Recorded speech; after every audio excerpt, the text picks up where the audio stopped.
Welcome to NTD Evening News. Our top story tonight, an Army sergeant who allegedly opened fire at 5 fellow soldiers has been identified. The shooting happened this morning at the Fort Stewart military base in Georgia. What we know so far as authorities work to uncover a motive. A U.S. Special Envoy successfully meets with Russian President Vladimir Putin, and the White House says President Trump is now open to a direct meeting with the Russian leader. Arian Pazdar has the latest on efforts for peace in the Russia-Ukraine war. The brother of a hostage seen in a Hamas video addresses the United Nations, and a Holocaust survivor says he can relate to what the hostages are going through. Jason Perry with the details.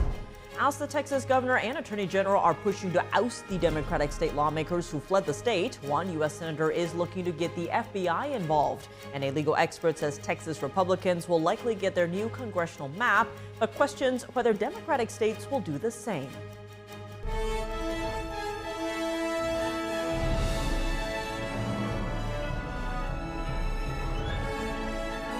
This is NTD Evening News, live from our global headquarters in New York City. Here's Tiffany Meyer. Good evening, and thank you for joining us tonight. The Army identifies the shooting suspect who allegedly opened fire earlier today at Fort Stewart, Georgia, injuring 5 soldiers. The general who commands the Army's 3rd Infantry Division explains what happened. Shortly before 11 o'clock, an active duty soldier assigned to Fort Stewart, Georgia, shot and wounded 5 of his fellow soldiers here on Fort Stewart. Thankfully, all are in stable condition and all are expected to recover. The alleged shooter is in custody. We have reestablished security. I have lifted all lockdown measures on Fort Stewart, and there is currently no threat to the local community. The Army identified the suspect as 28-year-old Sergeant Cornelius Radford, an automated logistics sergeant assigned to the 2nd Brigade Combat Team. He has not previously deployed to combat, and the Army says it's not aware of any prior disciplinary or behavioral issues he may have had. The Army said the shooting occurred at the soldier's workplace and involved his coworkers. Radford is now in custody awaiting charges. The Army has not established a motive and is actively investigating the case. President Trump is doubling tariffs on India and announcing that Apple will invest another $100 billion in the United States. For the latest, we go live to NTD's Washington correspondent, Mari Otsu at the White House. Good evening, Mari. What is the latest from the president's announcement? Good evening, Tiff. Yes, the president actually began his announcement this evening commemorating the wounded victims of the shooting in Georgia. Take a look. And the Army Criminal Investigation Division is on site to ensure that the perpetrator of this atrocity, which is exactly what it is, will be prosecuted to the fullest extent of the law. The entire nation is praying for the victims and their families, and hopefully they'll fully recover, and we can put this chapter behind, but we're not going to forget what happened. And Mari, what is the update on tariffs with India? Yes, President Trump this morning signed an executive order that doubles tariffs on imports from India to 50%. This extra 25% tariff punishes India for its purchases of Russian oil and will take effect on August 27th. The EO signing comes 2 days before President Trump's deadline for Russia to end the war with Ukraine, or else face hefty sanctions. President Trump called Special Envoy Steve Witkoff's meeting with Vladimir Putin today highly productive. Here's the president talking about the India tariff tonight. Watch. And as you know, we put a 50% tariff on India on oil. They're the 2nd largest. They're very close to China in terms of the purchase of oil from Russia. But so I don't know if that had anything to do with it, but we've had very productive talks today. This executive order comes as Indian Prime Minister Modi is reportedly planning to visit China at the end of August for the first time in over 7 years. The last time the leaders of India and China spoke was on the sidelines of the BRICS summit back in October. President Trump has threatened to impose an additional 10% tariff on members of the BRICS group, which includes India and China, for, quote, aligning themselves with anti-American policies. China is the #1 buyer of Russian energy, which has sparked criticism from lawmakers that it's fueling Russia's war machine. Back to you. And lastly, Mari, what's the latest with the Apple investment? President Trump announced in the Oval Office this evening that Apple will invest an additional $100 billion in the U.S. Apple CEO Tim Cook was present at the announcement. This now brings Apple's commitment to the U.S. to $600 billion over the next 4 years. Most of Apple's iPhones have historically been manufactured in China, and production is increasing in India. President Trump has criticized that plan, telling Cook that he wants Apple to build more in the U.S. Take a look. Apple's been an investor in other countries a little bit. I won't say which ones, but a couple. And they're coming home. $600 billion. It's the biggest there is. The announcement included the launch of Apple's American manufacturing program, which will bring more of its supply chain and high-tech manufacturing to the U.S. Back to you, Tiff. All right, Mari, thanks for those updates. The White House says President Trump could meet with Russian President Vladimir Putin as early as next week. Special Envoy Steve Witkoff completes a meeting with Putin in Moscow today. NTD's international correspondent Arian Pazdar has an update on the peace efforts. A motorcade believed to be carrying U.S. Special Envoy Steve Witkoff left the Kremlin on Wednesday. President Trump says Witkoff had a highly productive meeting with Russian President Vladimir Putin. Trump added that great progress was made. Afterwards, I updated some of our European allies. Everyone agrees this war must come to a close. Ukrainian President Volodymyr Zelensky was on the call with Trump and European allies as well on Wednesday. According to Zelensky, Putin is more open to peace talks after Wednesday's meeting with Witkoff. We discussed what was said in Moscow. It appears that Russia is now more inclined to consider a ceasefire. The pressure on them is working. Russia's foreign policy advisor says the meeting lasted 3 hours. When it comes to its topics, first of all, it was the Ukraine crisis. And the second topic was possible development of strategic cooperation between the U.S. and Russia. Trump is now open to meet with Putin to discuss possible peace solutions. White House Press Secretary Caroline Leavitt tells NTD's sister media, the Epoch Times, that the Russians expressed their desire to meet with President Trump, and the president is open to meeting with both President Putin and President Zelensky. President Trump wants this brutal war to end. The developments come just 2 days before a deadline for Russia to strike a peace deal with Ukraine. Trump says he'll increase economic pressure on Moscow if no deal is reached by Friday. Arian Pazdar, NTD News. Pressure continues to mount in Israel for the release of the remaining hostages after video showed 2 emaciated men in Hamas captivity. The brother of one of the men addressed the United Nations about the hostages still held in the Gaza Strip. NTD's Jason Perry has the story. Residents in Israel hit the streets of Tel Aviv and blocked traffic as they demanded a deal to release the hostages still held in the Gaza Strip. The protest comes just days after Hamas and the Islamic Jihad released disturbing videos of emaciated hostages who had been held in captivity for almost 2 years now. Israel's Foreign Minister Gideon Sa'ar spoke about the hostage situation on Tuesday at a special session of the UN Security Council. The world saw their terrible condition, bones standing out in their skin like living skeletons, looking death in their eye. The brother of Evyatar David, who was seen emaciated in a Hamas video, also addressed the UN remotely. We must ensure that all hostages are being released immediately and unconditionally. We don't have more time. Second, we must call for humanitarian aid to reach the hostages. And third, we must recognize that this is a matter of life and death, requiring urgent medical intervention.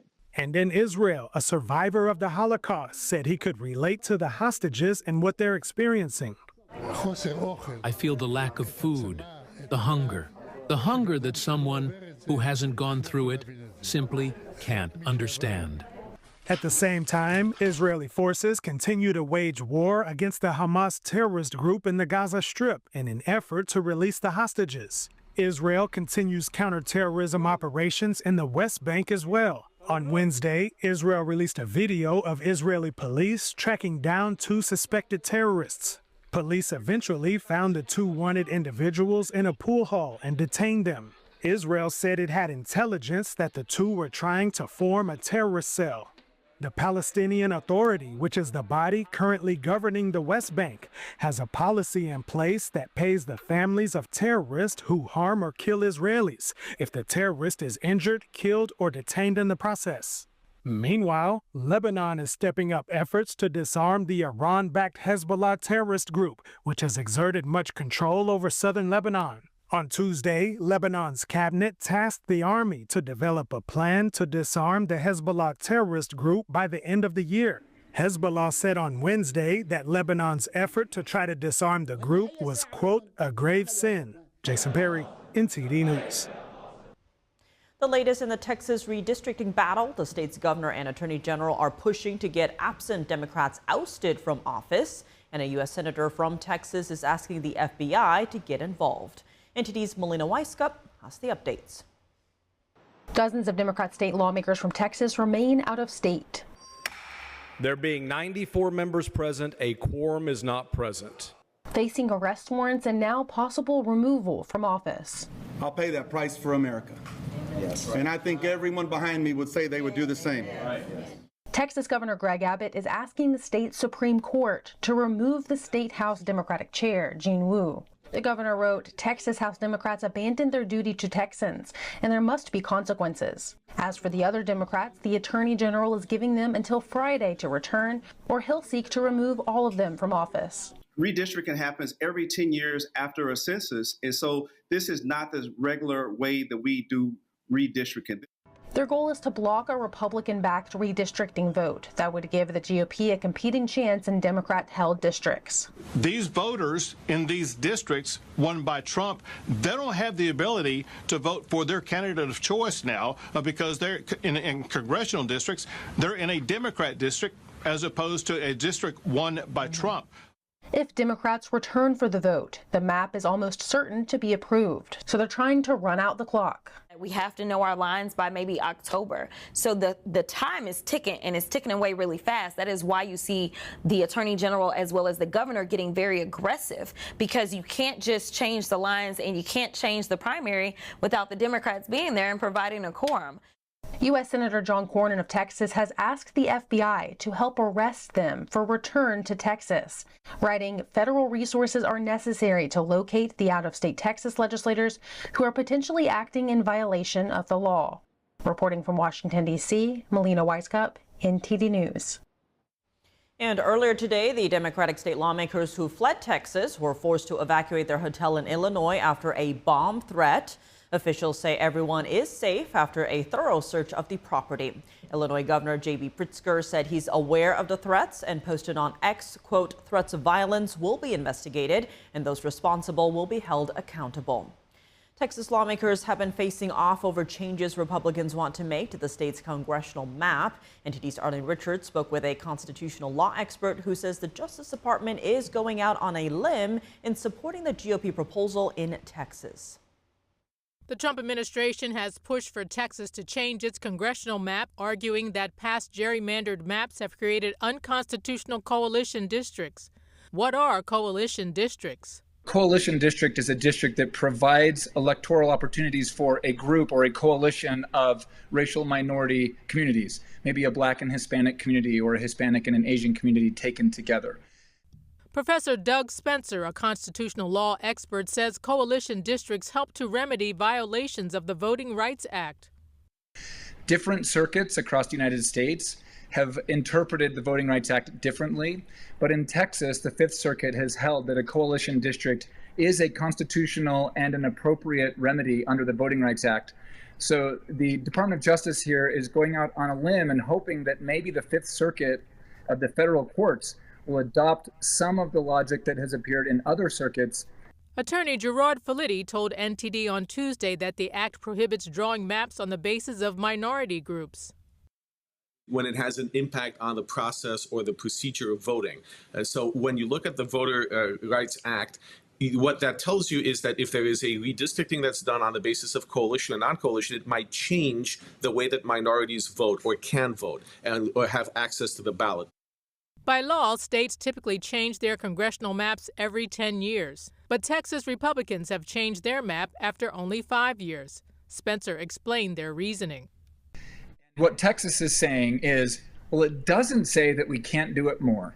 And so there is no explicit prohibition against mid-decade redistricting, and the Texas Republicans are trying to lean into that. Felides says it's different in other states. Other states have state law that prevents them from redistricting at any time. Some, like California, have a commission, and it's not the legislature that actually apportions voting districts. It's an independent commission, so the governor can ask for what he wants for it, but there's no guarantee that redistricting can occur. Texas Republicans haven't been able to get the 100 members needed for a quorum since several Democrats have fled the state, and thus no vote on the new map. Spencer says he thinks the map will ultimately get approved, but the question is, will Democratic states then redraw their maps? Arlene Richards, NTD News. Coming up, how a little island nation in the Pacific is at the center of the U.S.-China critical minerals competition. Jack Bradley reports. Foreign transgender athletes have been banned from traveling to the U.S. in order to compete in women's sports. Jason Blair has more on the announcement from USCIS. And House Secretary Robert F. Kennedy Jr. moves to cancel more than 20 mRNA vaccine contracts. Why Kennedy says the tech poses more risks than benefits for respiratory viruses when we come back.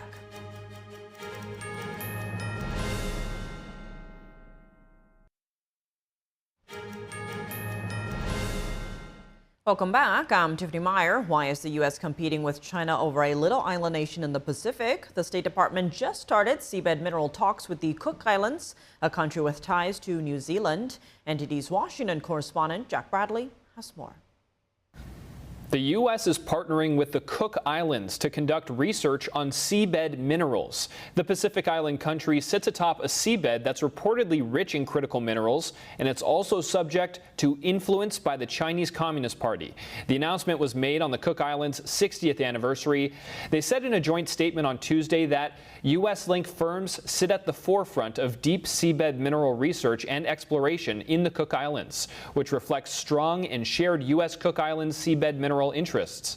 Last week, the FBI opened a new office in Wellington, New Zealand, which oversees the Cook Islands, and it's opened to counter the CCP's regional influence, cybercrime, and espionage. That's what FBI Director Kash Patel said at the time, that countering the CCP is a top priority both for the U.S. and New Zealand. Putting us together in common space and sharing with intelligence platforms and law enforcement partners and defense operations is the only way we are going to actually countermand the CCP threat that is dominating the Indo-PACOM region. That's as concerns arose earlier this year over the Cook Islands' deepening ties with China.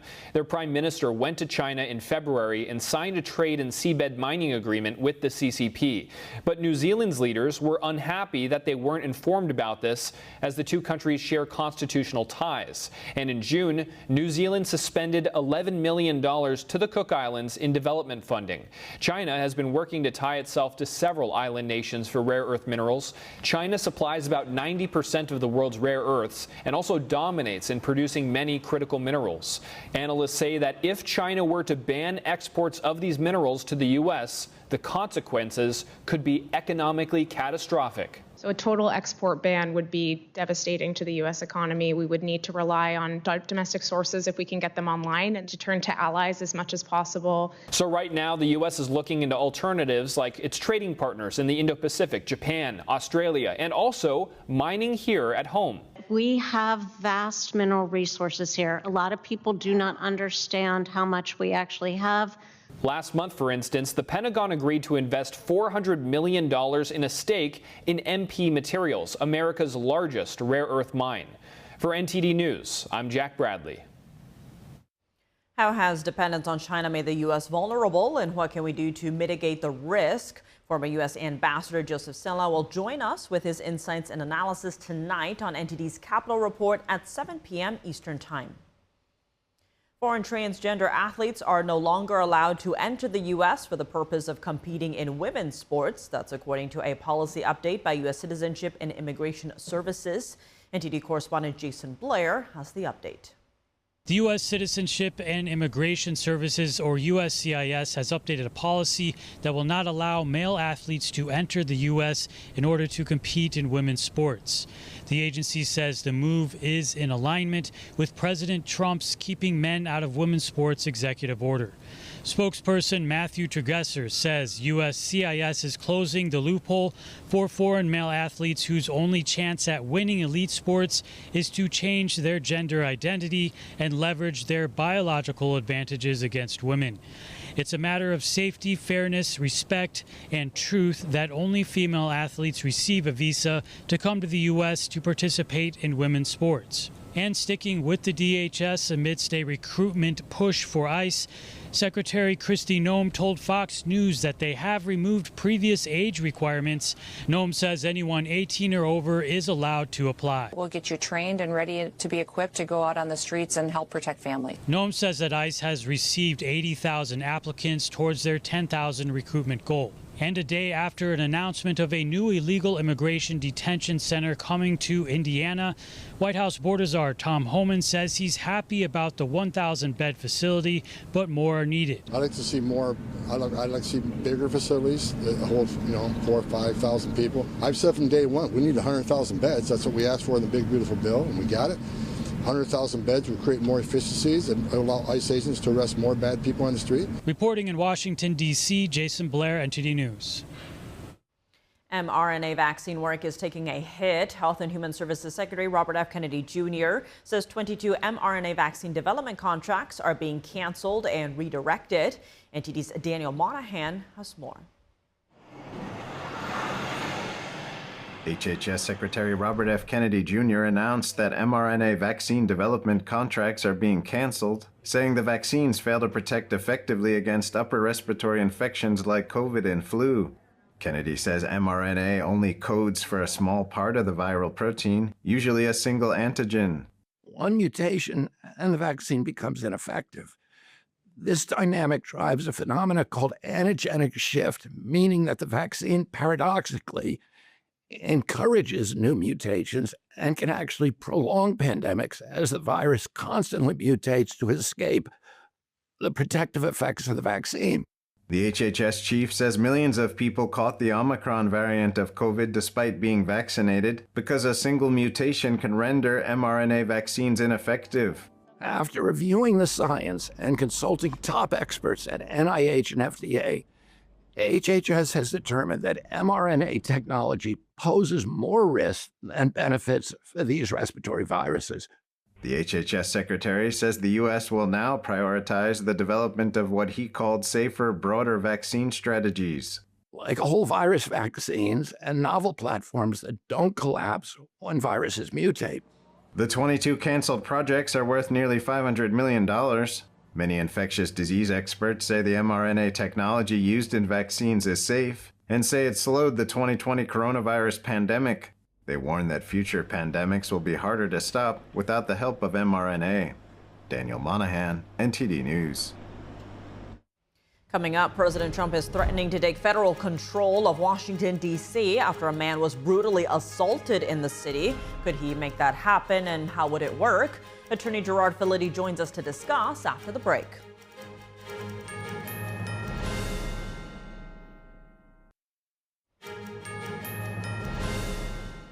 Welcome back. I'm Tiffany Meyer. President Trump is threatening to take federal control of Washington, D.C. after a man was brutally assaulted in the city.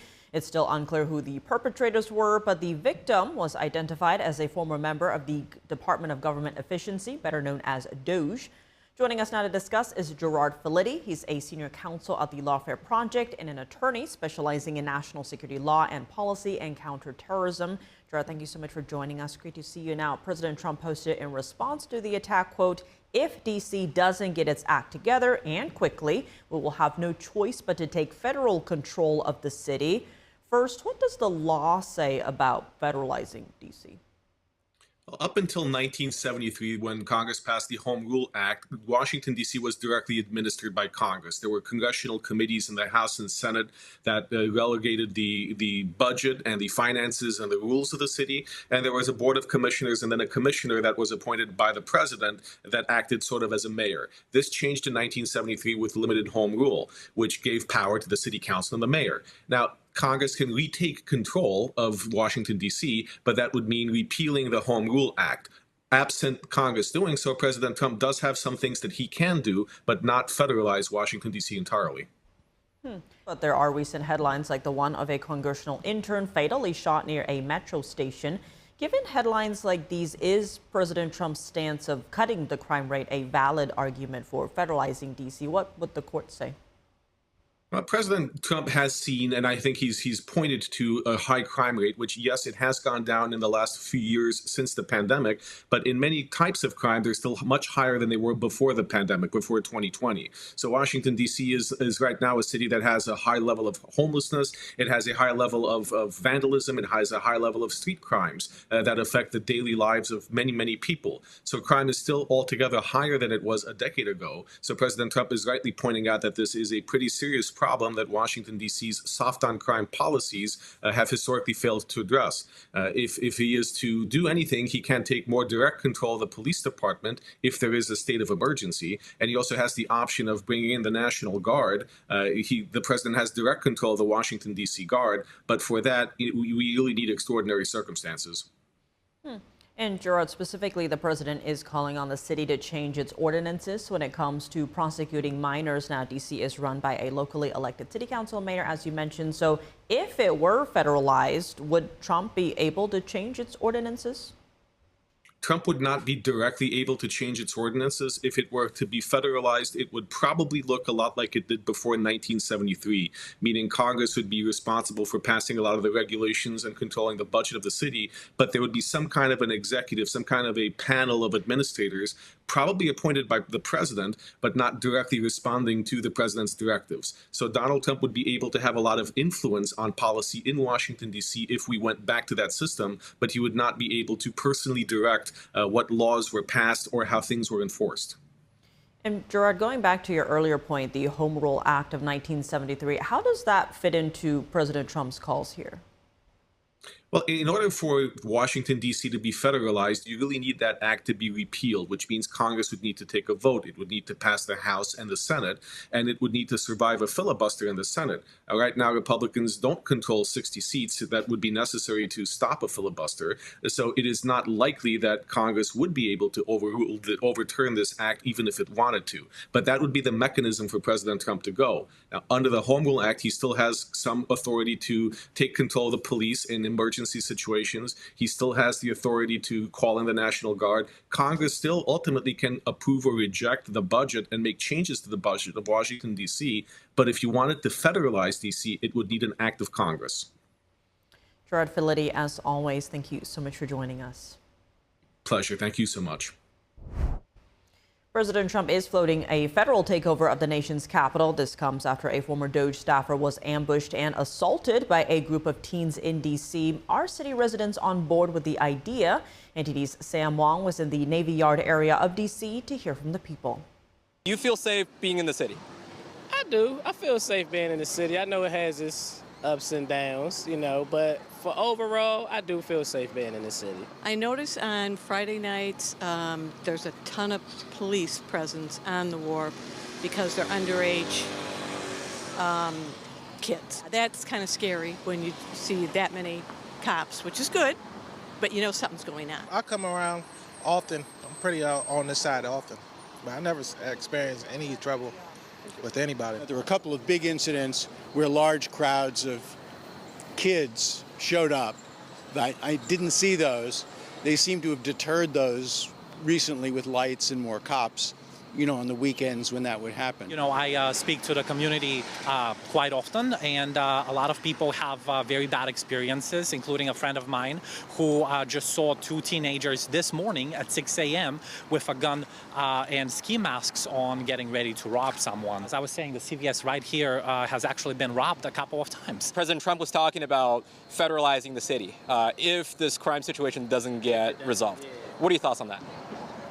I don't think it's a bad idea. I heard about how he wants to stop basically teenagers charging them as adults, if I'm not mistaken. In D.C., I think a lot of kids know they can get away with it at a certain age. By the time they're 18, you hit juvenile, and no matter what you did, you got a scot-free clean record. That can be a problem. I think policing in any city is best handled locally. Everybody has their right to opinion. You know, public safety is the most important thing. The feds should not take over the city. Absolutely not. I mean, yes, we do come upon difficult situations, but we don't need them to help us. Clearly, the mayor, as well as the people in charge of the districts, or the wards as we call them here in D.C., have not done their job well. So I can only hope that a federal interference, if you will, could be effective, because something needs to be done.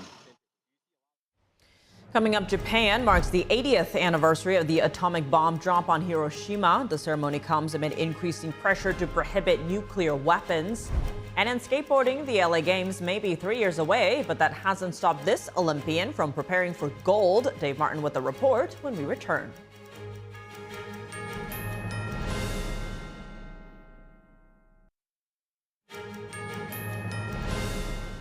Welcome back. I'm Tiffany Meyer. President Trump signed an executive order Tuesday establishing a task force for the 2028 Olympics, which will be held in Los Angeles. Meanwhile, one of the game's newest competitions, skateboarding, figures to be headlined by local star Nija Huston. NTD's Dave Martin has more. Two-time Olympian Nija Huston is generally regarded as the best skateboarder of his generation, having won multiple gold medals from world championships as well as the X Games. But Olympic gold has thus far eluded him, something that could one day change. Yeah. I mean, I'm stoked for LA Olympics. I'm definitely going to try my best to be there. I definitely plan to be there. And I think it helps having the extra motivation that it is in Southern California, where I've lived for so long and where where skateboarding really thrives, and it's SoCal living. The 30-year-old Huston represented the U.S. at the Tokyo Games in 2021, the first time skateboarding was part of the Olympics. But Huston came away empty-handed, yet with plenty of lessons learned. It's really not easy to handle pressure as a skateboarder, because you're not in the flow of things like you would be in like a team sport. It's all on you. Especially in a moment like that in a contest where you're dropping in to land one single trick in a high pressure moment, and you have so much time to run so many things through your mind. And there's also the fact that what we're doing out there is really dangerous. So it's not even easy to just be really committed on that side of things. 3 years later, Huston went to the Paris Games with an adjusted approach and won bronze in the process. So after Tokyo not going how I wanted it to, I tried to go into Paris just more with an open mind and just like, let's see how it goes. Really did my best to prepare and practice as much as possible. And once the contest got going, I was stoked out there. I did mess up on my first run, but then that made me try harder tricks in my second run, and I really went for it and put it all on the line. Ended up working out. So I was really, really hyped on landing that run. While the LA Olympics are still 3 years away, next winter's Olympic Games start 6 months from Thursday over in Italy. February 6th is the start date as the Games return to Europe for the first time since 2006. Milan and Cortina will co-host a majority of the events, with the Paralympics to follow. This is Dave Martin, NTD News. Japan today marked 80 years since the atomic bombing of Hiroshima. About 50,000 people observed a moment of silence at 8:15 a.m., the time the bomb was dropped. Here's Japan's Prime Minister. As Prime Minister, I would like to offer my sincerest condolences to the souls of those who fell victim to the atomic bomb, and I would also like to offer my heartfelt sympathy to the survivors who are still suffering from the after effects of the atomic bombing.